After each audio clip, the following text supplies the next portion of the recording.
Heads. Good evening. I'm Allison Alexander. John is off tonight. Tonight, the mayor of Cranston delivered next year's budget to the city council, and it's not pretty. Layoffs, higher property taxes. The city is more than $7 million in the red, and that's before the new budget. It's all new at 11. ABC 6 anchor Paul Mueller live tonight to crunch the numbers.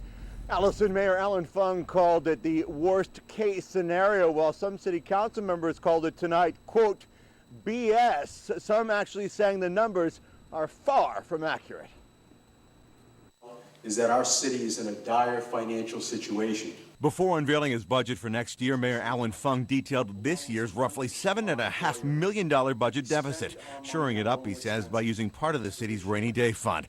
It's a combination, he says, of not only inheriting a budget riddled with holes, but the loss of $8 million in state aid. Now, a few weeks back, he negotiated a contract with police officers, concessions worth nearly $500,000 this year, but the city council never approved it. BS. It's a bad contract. So what's the problem now?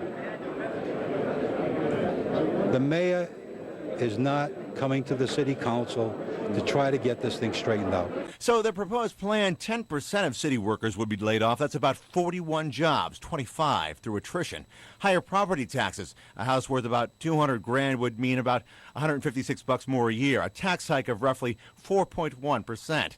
Two key expenditures, 95% of the annual required contribution to the police and fire pension fund, and $1 million for the school department. And I am not going to rubber stamp a bad contract, period. Mayor, doesn't it all boil down to this? You're the lone Republican. Everybody else is a Democrat. And you know what?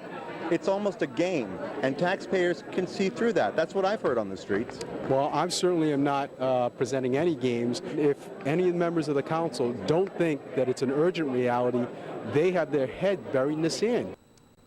There you have it from Mayor Fung. A budget hearing slated for Thursday. Budget hearings also next month.